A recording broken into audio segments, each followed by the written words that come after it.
Assalamualaikum warahmatullahi wabarakatuh. Welcome back to my channel Iis TV, tempat kita diskusi dan juga belajar bersama.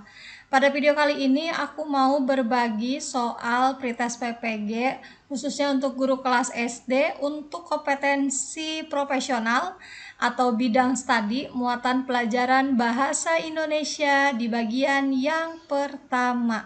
Buat teman-teman yang belum subscribe, silahkan subscribe terlebih dahulu karena subscribe itu gratis ya teman-teman. Silahkan tekan subscribe dan nyalakan lonceng notifikasinya.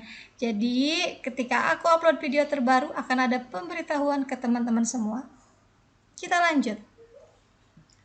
Di sini indikatornya adalah menganalisis sifat bahasa. Contoh soalnya, status sosial dan latar belakang budaya yang berbeda dari setiap anggota masyarakat memunculkan adanya idiolek, dialek, dan ragam bahasa. Hal ini menunjukkan bahwa bahasa itu bersifat A. konvensional, B. unik, C. dinamis, D. bervariasi, atau E. produktif. Ada 3 istilah dalam variasi bahasa. Yang pertama ini ada idiolek. Idiolek ini adalah ragam bahasa yang bersifat perorangan. Selanjutnya ada dialek. Dialek ini adalah variasi bahasa sekelompok anggota masyarakat pada suatu tempat dan juga suatu waktu.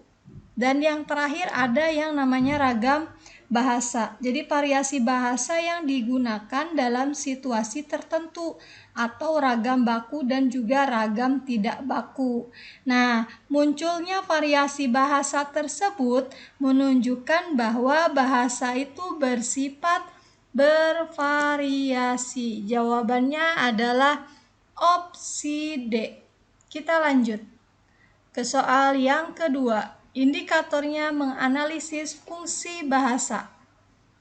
Contoh soalnya, seorang penyair memilih kata-kata tertentu sesuai dengan maksud dan perasaan yang ingin disampaikannya ketika menulis puisi. Fungsi bahasa yang digunakan oleh penyair tersebut adalah A. fungsi ekspresi, B. fungsi adaptasi, C. fungsi informasi, D. fungsi integrasi, atau E. fungsi kontrol sosial. Nah, sebagai alat komunikasi, bahasa itu mempunyai fungsi. Fungsi yang pertama yaitu fungsi informasi, di mana bahasa ini berfungsi untuk menyampaikan informasi timbal balik antar anggota keluarga maupun anggota masyarakat. Yang kedua, itu ada fungsi ekspresi diri. Fungsi ekspresi diri ini adalah menyalurkan perasaan, sikap, gagasan, emosi, atau tekanan-tekanan pembicara. Yang ketiga, ada fungsi adaptasi dan integrasi. Fungsi adaptasi dan integrasi ini merupakan menyesuaikan dan membaurkan diri dengan anggota masyarakat. Dan yang terakhir ini adalah fungsi kontrol sosial, berfungsi mempengaruhi sikap dan pendapat orang lain.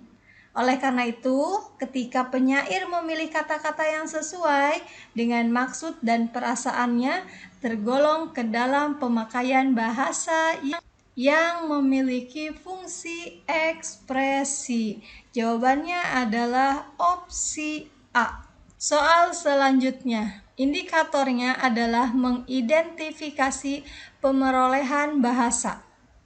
Contoh soalnya, Ani, peserta didik kelas 3 SD, sudah bisa berbicara dengan lancar, dengan jumlah kata bisa sampai 12 kata dalam satu kalimat. Ani juga sudah dapat memahami penjelasan guru di kelas, sehingga mampu mengikuti pelajaran dengan baik. Hal ini menunjukkan bahwa Ani berada pada fase A. pragmatik, B. semantik, C. sintaksis, D. morfologis, atau E. fonologis. Untuk fase pemerolehan bahasa di umur 0 sampai 2 tahun itu disebut dengan fase fonologis, di mana anak ini bermain dengan bunyi-bunyi bahasa, mulai dari mengoceh sampai mengucapkan kata-kata sederhana. Di usia 2-7 tahun itu di fase sintaksis, di mana anak menunjukkan kesadaran gramatis, berbicara menggunakan kalimat. Di usia 7-11 tahun yaitu fase semantik, di mana anak dapat membedakan kata sebagai simbol dan juga memahami konsep yang terkandung dalam kata. Di sini di soal Ani ini anak berusia 9 tahun ya. Sudah dapat berbicara dengan lancar dengan jumlah kata bisa sampai 12 kata dalam satu kalimat.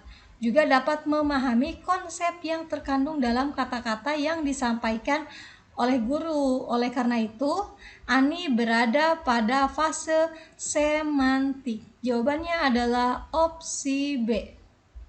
Kita lanjut ke soal nomor 4. Indikatornya adalah mengidentifikasi fonem BI. Contoh soalnya, kata nyanyian terdiri atas A. 8 fonem, B. 6 fonem, C. 6 fonem, D. 4 fonem, atau E. 3 fonem. Fonem ini adalah satuan bunyi ya, satuan bunyi bahasa terkecil di dalam kata. Jadi fungsinya ini untuk membedakan bentuk dan juga makna. Itu adalah fonem. Teman-teman bisa cek di sini. Nya, en, a, en, i, a, n. Ada 6. Ada 6 fonem. Pilihannya antara B sama C. Oke, penulisan fonem nya itu seperti ini. An, a, n, i, a, n. Maka jawabannya adalah opsi C ya. Jadi teman-teman pahami lagi untuk materi fonem BI. Soal selanjutnya. Indikatornya adalah mengidentifikasi suku kata. Pemenggalan kata transmigrasi yang paling tepat adalah untuk materi suku kata. Saya kira ini masih soal yang mudah ya. Teman-teman pasti sudah mahir untuk pemenggalan kata transmigrasi. Maka jawabannya adalah opsi C. Oke, terima kasih buat teman-teman semua yang sudah nonton video ini sampai akhir. Semoga bermanfaat, salam sehat dan juga semangat untuk teman-teman semuanya. Wassalamualaikum warahmatullahi wabarakatuh. See you di next video.